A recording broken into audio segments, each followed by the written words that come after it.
Her eyes snapped open at 2:17 a.m. to a strange rhythmic sensation at the foot of her bed. In the dim darkness of her bedroom, she could barely make out the shape of a man kneeling over her. Hood pulled low, gloved hands steady, his presence disturbingly calm as he leaned in close to her left foot. The room felt suddenly unfamiliar, as if the air itself had thickened, carrying the scent of sweat, cheap cologne, and something sharper she couldn't name but instinctively feared. Her body froze before she could even process what she was seeing, her mind struggling to bridge sleep and reality.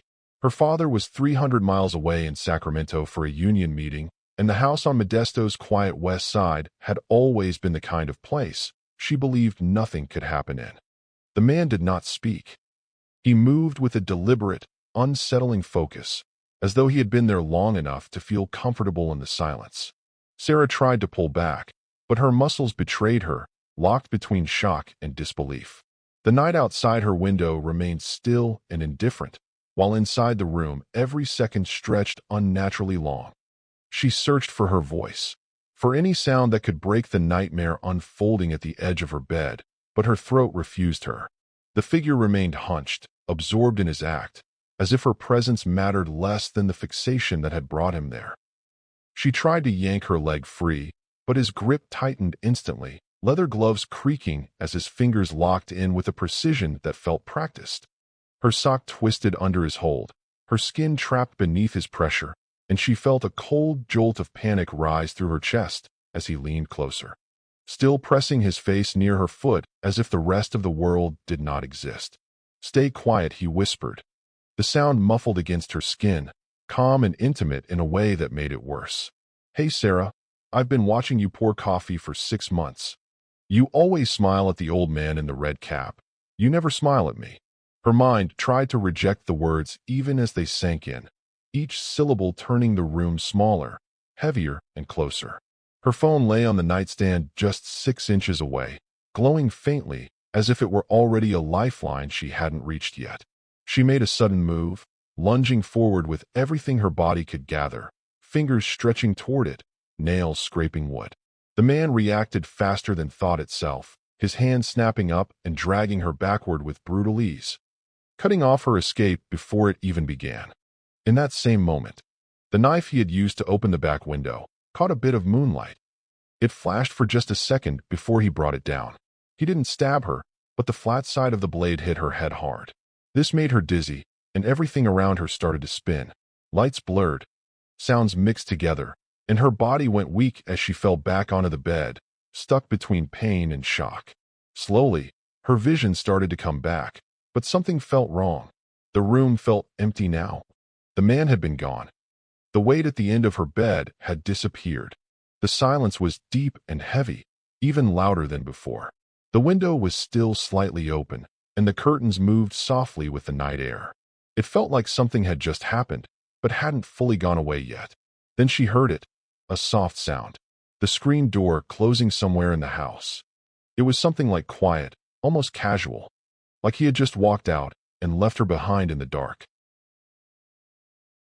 Sarah crawled to the phone anyway, blood warm against the side of her face as it trickled into her ear, her vision still unstable from the strike.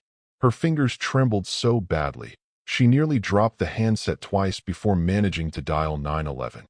Her voice broke as she spoke, words spilling out in fragments and panic overtaking grammar and sense. He was in my room," she gasped. "He attacked me." The dispatcher's voice stayed controlled, steady in a way that felt almost unreal compared to the chaos in her chest. "Ma'am, stay on the line. Officers are en route to your location." Every second that followed felt stretched and fragile. Sarah pressed herself against the wall, clutching the phone as if it were the only solid thing left in her world.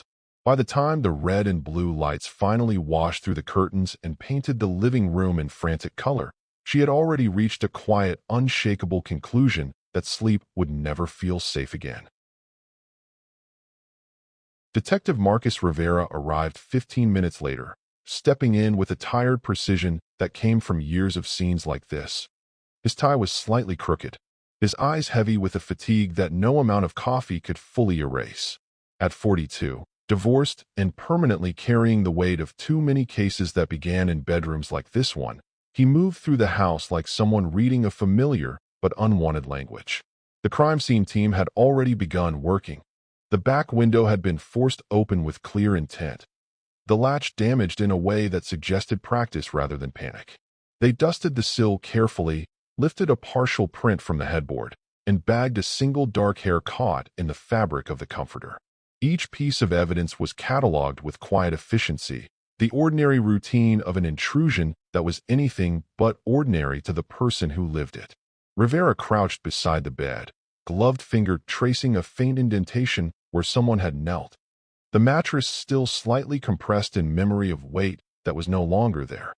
His eyes narrowed as he studied the pattern, the direction of movement, the timing of entry and exit mapped in his mind like a slow reconstruction of intent.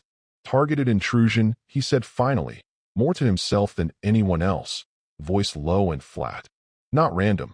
He stood slowly, looking toward the broken window again, then back at Sarah, who sat frozen on the couch wrapped in a blanket she wasn't really feeling. Outside, the neighborhood remained asleep, indifferent to what had just entered and left one of its quiet homes. But inside the house, every detail now belonged to the beginning of an investigation that was only just starting to reveal its shape. Sarah sat on the couch in an oversized hoodie, knees drawn tightly to her chest, as if shrinking her body could somehow make the memory smaller too. Her voice was steadier now, but still fractured at the edges as she described the intruder to Detective Rivera. Young voice, she said, local accent, maybe mid-20s. Someone who knew the area, someone who didn't sound like a stranger passing through. She remembered the smell most clearly, a cheap cologne that clung to everything, the kind sold in discount stores and worn heavily by teenagers, trying to look older than they were. Rivera listened without interrupting, his pen moving across the page in short, controlled strokes. He had been in rooms like this too many times, where fear rearranged memory and memory became evidence. What stayed consistent was not always what victims saw, but what the offender repeated. And repetition meant pattern, and pattern meant intent. In his mind, he was already 3 steps ahead, mapping behavior instead of words. Obsession cases rarely ended with a single contact. They escalated, they returned. By morning, the story had already escaped the house. The Modesto Bee placed it on page 3 under a softened headline that did not fully capture what had happened. West Side woman assaulted in home invasion. Police seek midnight lurker. But social media did what it always did. It stripped away context, reshaped fear into entertainment, and within hours the case had been turned into a string of memes, jokes, and reposted headlines that made Sarah's reality feel distorted and distant even to her own eyes.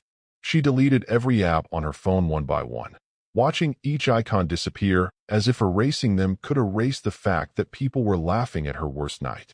She called in sick to the coffee shop, her voice hollow when she spoke, and by afternoon she quit entirely, after her manager asked too casually if the intruder had done anything else weird, as if the word weird could hold something that heavy.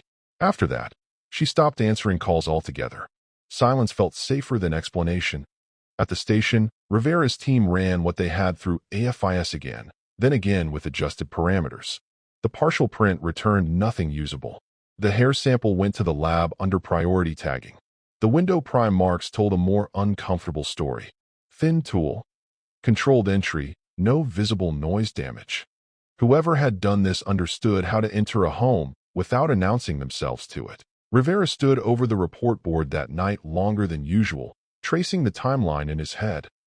No escalation into obvious violence beyond control. Just presence that was deliberate and invasive. He had seen different sort of criminals like addicts, burglars, and he had seen opportunists too. This was none of those in the usual sense. This was focused and directed. 3 nights later, the house did not feel like it had recovered at all. It never really does after something like this. The locks had been changed twice, the windows reinforced, a motion light installed above the back door that flickered slightly whenever wind passed through the yard. Sarah barely slept, and when she did, it was in short, broken stretches where every sound felt like a return she could not prevent. It was just after midnight, when the motion light outside blinked on again. Not from wind this time, but from something heavier crossing its field. Sarah had installed a deadbolt the same day Rivera left her house, then added a cheap camera from Walmart the next morning, convincing herself that visible technology might feel like control. She slept with every light in the house switched on, as if darkness itself had become something with intent. A baseball bat rested beside her bed, always within reach, always visible, a silent promise she wasn't sure she could actually keep. Every small sound in the house now carried weight, every creak of wood or shift in air turning into something her mind tried to interpret before it became danger. At 3 a.m., her phone pinged. The camera app had detected motion. Live feed, a shadow crossing the backyard. She stared at it for a second too long, her brain refusing to fully accept what her eyes were confirming. Then everything in her body snapped awake at once.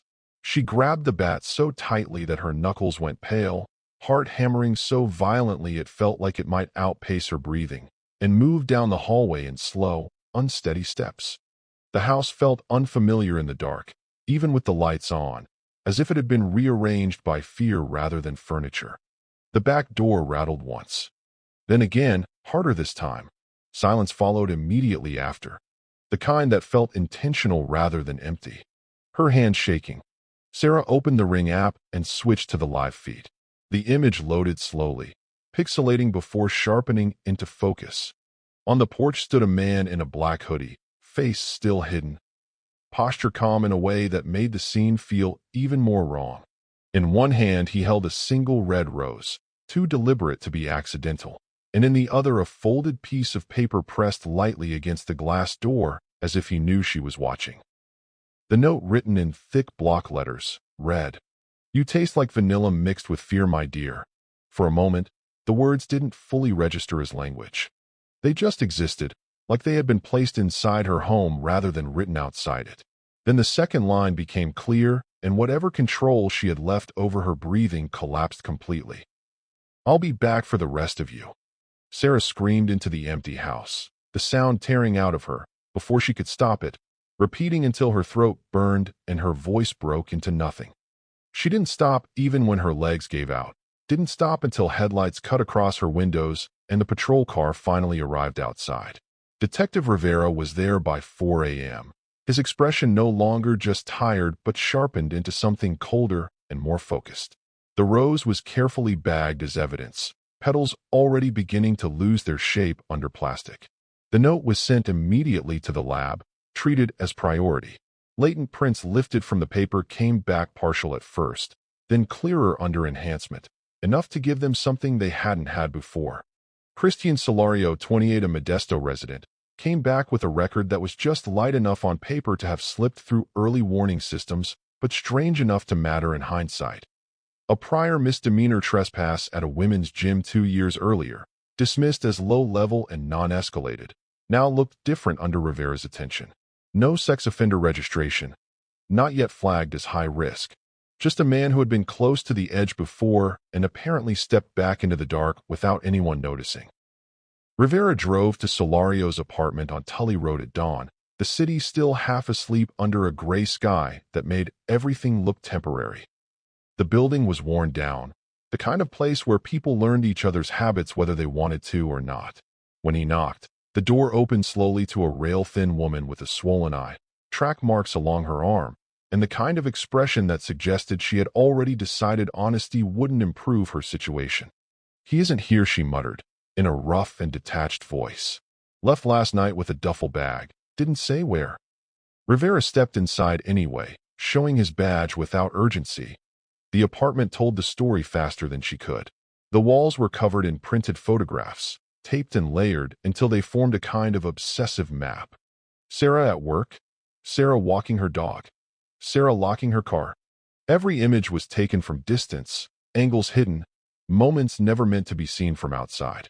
Hundreds of them overlapped until the person in the room felt less like a resident and more like an observer who had turned surveillance into routine. On the coffee table sat a shoebox. Inside were small items arranged with disturbing care. Women's socks folded unevenly, a few personal trinkets that did not belong to anyone present, and a small bottle of vanilla body spray. Nothing about it was chaotic. Everything was intentional. Even absence had been organized. Rivera felt it again, that familiar cold coil settling in his gut. The same instinct that surfaced when a case stopped being random and started becoming personal. This wasn't opportunistic behavior. This was fixation. Structured, repetitive, and increasingly confident. A hunter who had already chosen a target and stopped seeing anything else in the environment as relevant. Solario stayed off the grid for 9 days. No phone activity, no financial trace, no social media flicker that could be used to triangulate movement. It was as if he had stepped outside the system entirely and learned how to remain just out of reach. During that time, Sarah left Modesto and moved in with her cousin in Oakdale. She tried to rebuild small pieces of routine, but sleep did not return in any reliable form. When she did manage to rest, it came in broken intervals filled with reflexive panic, her body reacting to memories it could not distinguish from present threat. Therapy had been scheduled for the following week, though she wasn't sure she would feel stable enough to sit through it. On the 10th night, the silence finally broke. A gas station clerk on McHenry Avenue recognized Solario from the news and called it in after seeing him purchase energy drinks and duct tape, behavior that felt inconsistent enough to trigger memory rather than suspicion. Rivera and 2 uniformed officers responded immediately, moving with the urgency that comes when a case shifts from theory to proximity. They arrived just as Solario was stepping out of the store and climbing into a stolen white Honda. The moment stretched into controlled motion, officers spreading out without hesitation as engines cutting off. Doors opening. Commands already forming before the suspect fully registered what was happening. Rivera moved forward as the vehicle started to roll, eyes locked on the driver through the windshield. Recognizing the same pattern of avoidance he had been tracing for days now converging into a single, contained point. The chase lasted 6 blocks, winding through early morning streets that were just beginning to wake up. Sirens cut through the air as Solario drove with a reckless focus, ignoring traffic signals, ignoring the shape of the city entirely, as if consequences belonged to someone else. He clipped a minivan at an intersection, sending it spinning slightly but not crashing, then surged forward again, tires screeching as he took a hard turn toward the fairgrounds. Rivera was out of his unit first with weapon drawn, moving with controlled urgency across the uneven ground. The other officers fanned out behind him, forming a wide arc that cut off any remaining escape routes. The engine of the Honda ticked loudly in the sudden quiet, metal cooling under tension. "Let me see your hands," Rivera shouted. His voice became steady but firm, echoing across the lot. For a moment, there was no movement inside the car. Then the driver's door opened slowly. Solario stepped out as if he had been expecting this outcome from the beginning. His hoodie was soaked with sweat, clinging to his frame, and his expression carried an unsettling calm, almost detached. The same faint half-smile Sarah had described in her statements. He raised his hands slowly, not in panic, but in something closer to resignation mixed with pride. "She liked it," he said. "You should have seen her reaction. Like she was waiting for it her whole life." Solario's public defender attempted to frame him as emotionally unstable, a man driven by delusion rather than malice, arguing that obsession did not necessarily equate to intent. But the evidence did not support ambiguity. The jury reviewed the timeline, the surveillance, the recovered items, and the consistency of the behavior pattern. Deliberation lasted 43 minutes. The verdict came back guilty on all counts. Sentencing was set for March 20th, 2026. In Department 12 of the Stanislaus County Superior Court, the courthouse felt unusually cold that morning, not because of weather, but because of the weight of anticipation in every corridor. Every step echoed a little longer than it should have. Every conversation carried a quieter tone than usual. Cases like this did not just pass through the system, they lingered in it. Sarah sat in the front row wearing the same black dress she had worn to her mother's funeral. It felt like the only piece of clothing that matched how she felt inside, like grief had simply changed its form rather than ended. Her hands trembled constantly, forcing her to press them between her knees just to keep them still. She avoided looking at the defendant for as long as she could, as if acknowledgement might reopen something she had only just begun to seal shut.